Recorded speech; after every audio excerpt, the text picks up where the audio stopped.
नमस्कार, मैं हूँ प्रशस्ति तिवारी। आप देख रहे हैं दैनिक द टाइम्स न्यूज चैनल। चलते हैं आज की खास खबर की ओर।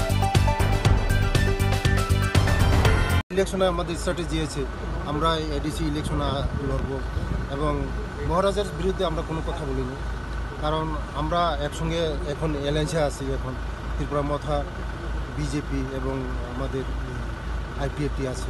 কেন মহারাজের সঙ্গে কথা আমি মহারাজা যে কথাটা বললো এটা কি আপনাকে? না, মহারাজ তো বলে না, কোনো কিছু বলে সামাজিক মাধ্যমে যে ভাইরাল করলো এটা নিজের কিছু বলে। উনি তো বললো যে আপনাদের কথা না, আমার নাম তো বলে নেই, ও তোর আমার নাম বলেনি, কিন্তু উদ্দেশ্যটা আপনাকে করে বলেছে। আমার নাম তো বলে নেই, নাম না করে একতরফা উদ্দেশ্য করেছে আপনাকে। যে আপনি কথা আমাদের বলা, আমরা বলছি আগামী দিন আমরা এডিসিতে আসবো, এডিসি ইলেকশনে লড়বো। আমাদের আমরা অমিত শাহজির সঙ্গে কথা হয়েছে, আমাদের 125তম বিল আমাদেরকে দেবে, ওরা এডিসির পাওয়ার আরও দেবে।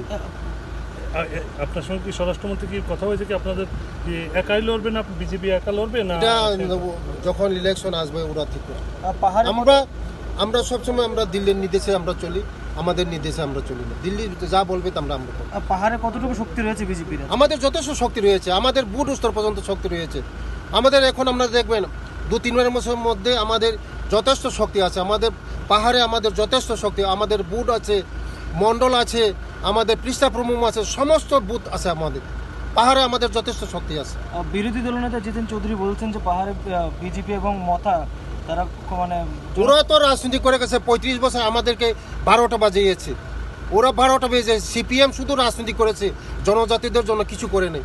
আগামী দিন আমরা শুধু এই সরকার আসার পরে, আমাদের মোদিজির আসার পরে, আমাদের রাজ্যের জনপ্রিয় মুখ্যমন্ত্রীজির নেতৃত্বে যে উন্নয়ন চলছে আমাদের জনজাতিদের জন্য, ওরা ভাবতেই পারেনি যে জনজাতিদের যেভাবে আমরা এই আমাদের সরকার যেভাবে উন্নতি করছে। প্রথম শিক্ষা লাগে, শিক্ষাতে আমরা ডেভেলপমেন্ট করব।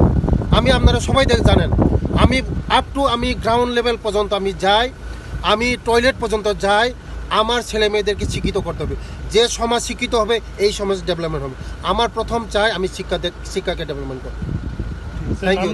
নাম না বলে যে এটা উক্তি করেছে, ও তো আমাকে বলে নাই, নাম তো বলে নাই, আমাকে বলে নাই। Thank you.